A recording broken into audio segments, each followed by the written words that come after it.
ಎಲ್ರಿಗೂ ನಮಸ್ಕಾರ. ಇನ್ಫೋಸ್ಟ್ರೀಮ್ ಯೂಟ್ಯೂಬ್ ಚಾನಲ್ಗೆ ಮತ್ತೊಮ್ಮೆ ಸ್ವಾಗತ.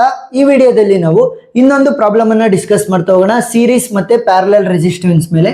ಸರಿನಾ? ಸೀರೀಸ್ ಮತ್ತೆ ಪ್ಯಾರಲಲ್ ರೆಸಿಸ್ಟೆನ್ಸ್ ಮೇಲೆ. ಸೊ ಒಂದು ಸರ್ಕ್ಯೂಟ್ ಅನ್ನ ಕೊಟ್ಟಿದ್ದಾರೆ, find the equivalent resistance. So ಇಲ್ಲಿ ಪ್ಯಾರಲಲ್ ಕಾಂಬಿನೇಷನ್ ಆಫ್ ರೆಸಿಸ್ಟರ್ಸ್ ಇದಾವೆ, ಸೀರೀಸ್ ಕಾಂಬಿನೇಷನ್ ಆಫ್ ರೆಸಿಸ್ಟರ್ಸ್ ಇದಾವೆ. ಇದು ಎಲ್ಲಾದ್ರದ್ದು ಕೂಡ ಸೇರಿಸಿ ಈಕ್ವಲೆಂಟ್ ರೆಸಿಸ್ಟೆನ್ಸ್ ಅನ್ನ ಕ್ಯಾಲ್ಕುಲೇಟ್ ಮಾಡಬೇಕು. ಸೊಲ್ಯೂಷನ್. ಸೊ ಯಾವ ರೀತಿ ಬರೀಬೇಕು? ಫಸ್ಟ್ ಗಿವನ್ ಅನ್ನ ಬರೀರಿ.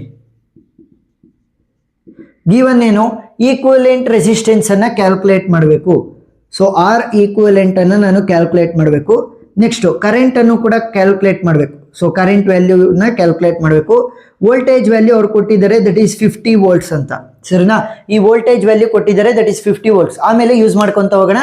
ಯೂಸ್ ಮಾಡ್ಕೊಂಡು ಈ ಒಂದು ಸರ್ಕ್ಯೂಟ್ ಅಲ್ಲಿ ಇರುವಂತ ಕರೆಂಟ್ ಅನ್ನ ಕ್ಯಾಲ್ಕುಲೇಟ್ ಮಾಡೋದು. ಈಗ ಎರಡು ಬೇಸಿಕ್ ಕಾಂಪೋನೆಂಟ್ಗಳು ನಿಮಗೆ ಗೊತ್ತಿರಬೇಕು. ಏನು? ಏನಾದ್ರೂ ಕೂಡ ರೆಸಿಸ್ಟರ್ಸ್ಗಳು ಸೀರೀಸ್ ಅಲ್ಲಿ ಇದಾವೆ ಅಂತಂದ್ರೆ ನಾವು ಡೈರೆಕ್ಟ್ ಆಗಿ ಆಡ್ ಮಾಡ್ತಾ ಹೋಗ್ತೀವಿ. ಡೈರೆಕ್ಟ್ಲಿ ಆಡ್ ದ ರೆಸಿಸ್ಟೆನ್ಸಸ್ ಅಥವಾ ರೆಸಿಸ್ಟರ್ಗಳನ್ನ ಆಡ್ ಮಾಡಬೇಕು. ನೆಕ್ಸ್ಟ್ ಏನಾದ್ರೂ ಕೂಡ ಪ್ಯಾರಲಲ್ ಆಗಿದಾವೆ ಅಂತಂದ್ರೆ ನಾವು ಡೈರೆಕ್ಟ್ ಆಗಿ ಆಡ್ ಮಾಡೋಕ್ಕಾಗಲ್ಲ. ನಾವೇನ್ ಮಾಡಬೇಕು? ರೆಸಿಪ್ರೊಕೇಟ್ ಮಾಡಬೇಕು. So reciprocate and add. So reciprocate ಮಾಡಿ ಆಡ್ ಮಾಡಬೇಕು. ಸೊ ಇನ್ನೊಂದು ಟ್ರಿಕ್ ಅನ್ನ ನಾನು ಹೇಳ್ಕೊಡ್ತೀನಿ. ಏನಾದ್ರೂ ಎರಡು ರೆಸಿಸ್ಟರ್ಸ್ ಇದ್ರೆ ಯಾವ ಫಾರ್ಮುಲಾನ ಯೂಸ್ ಮಾಡಬೇಕು ಅಂತ. So first step by step ಈ ತರ ಪ್ರಾಬ್ಲಮ್ ಸಾಲ್ವ್ ಮಾಡ್ಬೇಕಾದ್ರೆ ಅವ್ರು ಏನ್ ಎಕ್ಸ್ಪೆಕ್ಟ್ ಮಾಡ್ತಾರೆ ಅಂದ್ರೆ, ಇದಿರೋದೇ ಸ್ಮಾಲ್ ಪ್ರಾಬ್ಲಮ್. ಅವ್ರು ಎಕ್ಸ್ಪೆಕ್ಟ್ ಮಾಡೋದು ಪ್ರತಿ ಒಂದು ಸ್ಟೆಪ್ ಅನ್ನು ನೀವು ಡಿಪಿಕ್ಟ್ ಮಾಡ್ಬೇಕಂದ್ರೆ ತೋರಿಸ್ತಾ ಹೋಗ್ಬೇಕು. ಈಗ 2 ohm resistance, 3 ohm resistance series ಅಲ್ಲಿ ಇದಾವೆ ಅಂತಂದ್ರೆ ನಾನು ಡೈರೆಕ್ಟ್ ಆಗಿ ಆಡ್ ಮಾಡಬಹುದು. ಸುಮ್ಮನೆ ಡೈರೆಕ್ಟ್ ಆಗಿ ಫೈನಲ್ ಆನ್ಸರ್ ಬರೆಯಂಗಿಲ್ಲ. ಸರಿನಾ? ಪ್ರತಿಯೊಂದು ಸ್ಟೆಪ್ ಅನ್ನು ಕೂಡ ಸಪರೇಟ್ ಡಯಾಗ್ರಾಮ್ ಅಥವಾ ಸಪರೇಟ್ ಸರ್ಕ್ಯೂಟ್ ಅನ್ನ ಬಿಡಿಸಿ ನಾವು ತೋರಿಸ್ಬೇಕಾಗತ್ತೆ. ಈಗ ನೋಡಿ, ತೋರಿಸ್ತಾ ಹೋಗ್ತೀನಿ. ಈ ತರ ಒಂದು ಸಿಂಬಲ್ ಅನ್ನ ಹಾಕಿ, this is the voltage V plus negative terminal. ಈ 5 ವೋಲ್ಟ್ಸ್ ಹಂಗೆ 5 ಓಮ್ ಹಂಗೆ ಇರಲಿ. ನೆಕ್ಸ್ಟ್ ಇಲ್ಲಿ 2 ಓಮ್ ಮತ್ತೆ 3 ಓಮ್ ಇವೆರಡನ್ನು ಕೂಡ ನಾವು ಸೀರೀಸ್ ಅಲ್ಲಿ ಇರೋದ್ರಿಂದ ಆರಾಮಾಗಿ ಮರ್ಜ್ ಮಾಡ್ಬೋದು. ಸೊ ಡೈರೆಕ್ಟ್ ಆಗಿ ಆಡ್ ಮಾಡ್ತಾ ಹೋಗ್ಬೋದು. ಅವೆರಡು ಕೂಡ ಸೇರಿ ಒಂದು ಈಕ್ವಲೆಂಟ್ ರೆಸಿಸ್ಟೆನ್ಸ್ ಆಗುತ್ತೆ. ಸರಿನಾ? ಎಷ್ಟು? 3 + 2. So 3 + 2 will be 5. 3 + 2 will be equal to 5 ohm ಅಂತ ಇಲ್ಲಿ ಬರೀರಿ. 5 ಓಮ್. ನೆಕ್ಸ್ಟ್ ಇಲ್ಲಿರುವಂತ 5 ಓಮ್ ಅನ್ನ ಹಂಗೆ ಉಳಿಸ್ಕೊಂತೀನಿ. 5 ಓಮ್. ನೆಕ್ಸ್ಟ್ ಇಲ್ಲಿ ನೀವು ನೋಡಿದ್ರೆ 2 ಓಮ್ ಮತ್ತೆ 2 ಓಮ್ ಇವೆರಡು ಕೂಡ ಪ್ಯಾರಲಲ್ ಆಗಿದ್ದಾವೆ. ಸೊ ಫಸ್ಟ್ ಇವರಿಬ್ರನ್ನ ಕೂಡ ಸಾಲ್ವ್ ಮಾಡ್ಕೊಂತ ಹೋಗೋಣ. ಸರಿನಾ? ಅವರಿಬ್ರು ಕೂಡ ಸೇರಿ ಒಂದು ಈಕ್ವಲೆಂಟ್ ರೆಸಿಸ್ಟೆನ್ಸ್ ಆಗ್ತವೆ. ಆ ರೆಸಿಸ್ಟರ್ ಈ ಒಂದು ರೆಸಿಸ್ಟೆನ್ಸ್ ಜೊತೆಗೆ ಸೀರೀಸ್ ಅಲ್ಲಿ ಇದೆ. ಸೊ 4 ಓಮ್ ಅಂತ ಹಿಂಗೆ ಬರೀರಿ. ಇಲ್ಲಿ ಈ ಪ್ಯಾರಲಲ್ ಅನ್ನ ಯಾವ ರೀತಿ ಸಾಲ್ವ್ ಮಾಡೋದು? ಸಿಂಪಲ್. ಎರಡು ರೆಸಿಸ್ಟರ್ಗಳೇನಾದ್ರೂ ಕೂಡ ಪ್ಯಾರಲಲ್ ಆಗಿ ಇದ್ದು ಅಂತಂದ್ರೆ ನಾವೊಂದು ಫಾರ್ಮುಲಾನ ಯೂಸ್ ಮಾಡ್ಬೋದು. ಯಾವುದು? R1 × R2 whole divided by R1 + R2. ಏನಾದ್ರೂ ಎರಡು ರೆಸಿಸ್ಟರ್ಸ್ಗಳು ಪ್ಯಾರಲಲ್ ಆಗಿದ್ರೆ ಮಾತ್ರ ಈ ಫಾರ್ಮುಲಾ ಯೂಸ್ ಮಾಡಬೇಕು. ಸರಿನಾ? ಎರಡು ರೆಸಿಸ್ಟರ್ಸ್. ಸೊ ಇಲ್ಲಿ ಇವೆರಡು ಕೂಡ ರೆಸಿಸ್ಟರ್ಗಳು ಪ್ಯಾರಲಲ್ ಆಗಿರೋದ್ರಿಂದ ಈ ಫಾರ್ಮುಲಾನ ಯೂಸ್ ಮಾಡ್ಬೋದು. ಎರಡರದ್ದು ಕೂಡ ವ್ಯಾಲ್ಯೂ ಸೇಮ್ ಇದೆ. So 2 × 2 whole divided by 2 + 2 value ಏನಾಗುತ್ತೆ? 2 × 2 = 4 ಹೋಲ್ ಡಿವೈಡೆಡ್ ಬೈ 4 ಅಂತಂದ್ರೆ value is 1. So 1 ohm equivalent resistance parallel. ಇಲ್ಲ ನನಗೆ ಗೊತ್ತಾಗ್ಲಿಲ್ಲ ಅಂತಂದ್ರೆ ಇನ್ನೊಂದು ಮೆಥಡ್, ಮಾಮೂಲಿ ಆಸ್ ಯೂಶುವಲ್ ಮೆಥಡ್. ಏನು? ರೆಸಿಪ್ರೊಕೇಟ್ ಮಾಡಿ ಆಡ್ ಮಾಡ್ತಾ ಹೋಗೋದು. ಸೊ ಯಾವ ರೀತಿ ರೆಸಿಪ್ರೊಕೇಟ್ ಮಾಡ್ತೀರಾ? 1/RP ಅಂತಂದ್ರೆ parallel resistance will be equal to 1 divided by R1 + 1 divided by R2. ಗೊತ್ತಾಯ್ತಾ? ಈಗ 1 divided by RP will be equal to 1 divided by R1 value 2 ಇದೆ, R2 ವ್ಯಾಲ್ಯೂ ಕೂಡ ನಮಗೆ 2ನೇ ಇದೆ. ಸೊ ಎರಡರ ವ್ಯಾಲ್ಯೂ ಕೂಡ 2. So 1/2 1/2. So 1/RP will be equal to 1/2 ಅಂತಂದ್ರೆ ಕ್ಯಾಲ್ಕುಲೇಟರ್ ಅಲ್ಲಿ ಯೂಸ್ ಮಾಡಿ 0.5 ಬರುತ್ತೆ. ನೆಕ್ಸ್ಟ್ ಇಲ್ಲೂ ಅಷ್ಟೇ 1/2 ಅಂತಂದ್ರೆ 0.5. So 1/RP will be equal to 1. ನನಗೆ RP ವ್ಯಾಲ್ಯೂ ಬೇಕು, 1/RP ಅಲ್ಲ. ಸೊ ಅವಾಗ ಏನ್ ಮಾಡಬೇಕು? ಈ RP ನ ಇಲ್ಲಿ ಕಳಿಸಿ, ಈ 1 ಅನ್ನ ಇಲ್ಲಿ ಕಳಿಸಿ. So 1/1 will be equal to RP whose value is equal to 1. 1/1 ಅಂತಂದ್ರೆ 1.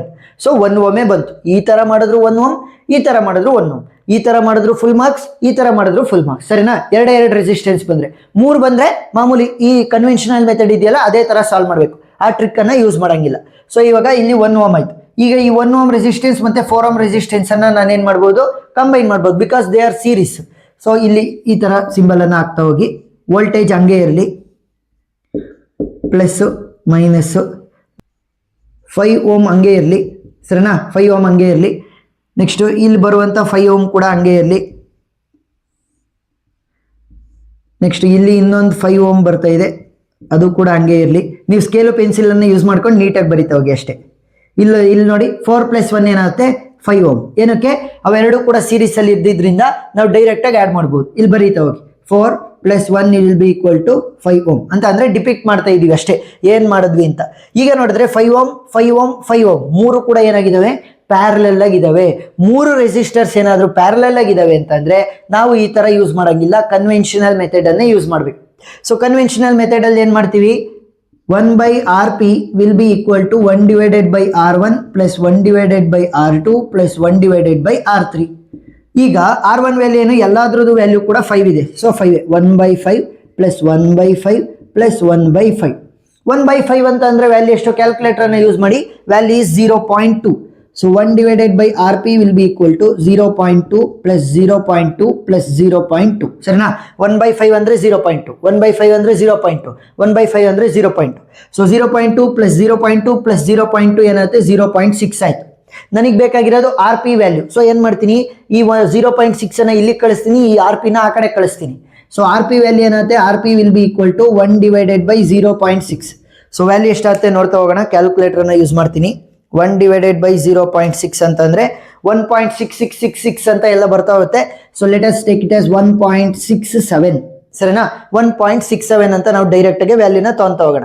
ಸೊ ಈಗ ಜಾಗ ಇಲ್ಲ, ಎಲ್ಲಿ ಬರೀತಾ ಹೋಗೋಣ, ಸೊ ಇಲ್ಲಿ ಬರೀತಾ ಹೋಗ್ತೀನಿ. ಸರಿನಾ? ಫೈನಲ್ ಬರುವಂತದ್ದು ಇಲ್ಲಿಗೆ ಬರೀತಾ ಹೋಗ್ತೀನಿ. ಈ ತರ ಸಿಂಬಲ್ ಅನ್ನು ಹಾಕಿರ್ತೀನಿ, ನಿಮಗೆ ಗೊತ್ತಾಗ್ತಾ ಹೋಗುತ್ತೆ. ಸೊ ಇದು ವೋಲ್ಟೇಜ್ ಹಂಗೆ ಇರಲಿ. ಇದು ಪಾಸಿಟಿವ್ ಟರ್ಮಿನಲ್, ನೆಗೆಟಿವ್ ಟರ್ಮಿನಲ್. ಇಲ್ಲಿ 5 Ω ರೆಸಿಸ್ಟೆನ್ಸ್ ಇದೆ. ಈಗ ಆ ಮೂರು ಪ್ಯಾರಲಲ್ ರೆಸಿಸ್ಟೆನ್ಸ್ ಗಳ ಈಕ್ವಲೆಂಟ್ ರೆಸಿಸ್ಟೆನ್ಸ್ ಸಿಕ್ತು. ಏನದು 1.67 Ω. ಸೊ ಇಲ್ಲಿ ಓಮ್ ಅಂತ ಹಾಕೋದು ಮರಿಬೇಡ್ರಿ. ಈಗ 5 Ω ರೆಸಿಸ್ಟೆನ್ಸ್ 1.67 Ω ರೆಸಿಸ್ಟೆನ್ಸ್ ಏನಾಗಿದ್ದಾವೆ, ಸೀರೀಸ್ ಅಲ್ಲಿ ಇದಾವೆ. ಸೊ ಸೀರೀಸ್ ಅಲ್ಲಿ ಇದಾವೆ ಅಂದ್ರೆ ಡೈರೆಕ್ಟ್ ಆಗಿ ಆಡ್ ಮಾಡ್ಬೋದು. ಸೊ ಈ ತರ ಒಂದು ಸಿಂಬಲ್ ಅನ್ನ ಹಾಕಿ, ವೋಲ್ಟೇಜ್ ಹಂಗೆ ಇರಲಿ, positive terminals negative terminals.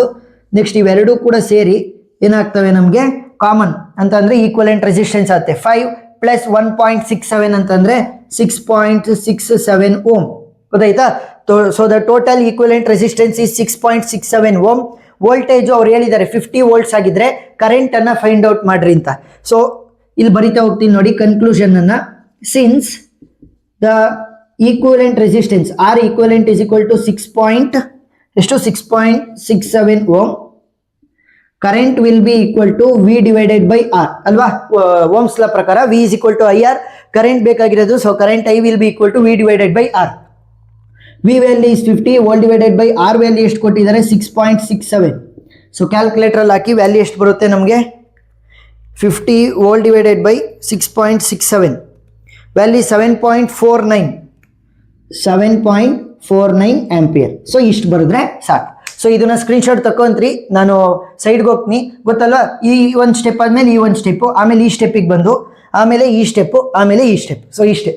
So extra ಪ್ರಾಬ್ಲಮ್ಗಳ video link ಅನ್ನ ನಾನು ಡಿಸ್ಕ್ರಿಪ್ಷನ್ ಅಲ್ಲಿ ಕೊಟ್ಟಿದ್ದೀನಿ, ನೀವು ನೋಡ್ಬೋದು. ಒಂದು 2-3 ಪ್ರಾಬ್ಲಮ್ ಎಕ್ಸ್ಟ್ರಾ ಸಾಲ್ವ್ ಮಾಡಿದಾಗ ನಿಮಗೆ ಕ್ಲಿಯರ್ ಆಗ್ತಾ ಹೋಗುತ್ತೆ ಕಾನ್ಸೆಪ್ಟ್. ವಿಡಿಯೋ ಇಷ್ಟ ಆಗಿದ್ರೆ ಸಬ್ಸ್ಕ್ರೈಬ್ ಮಾಡಿ ಸಪೋರ್ಟ್ ಮಾಡೋದನ್ನ ಮರಿಬೇಡಿ. Thank you for watching.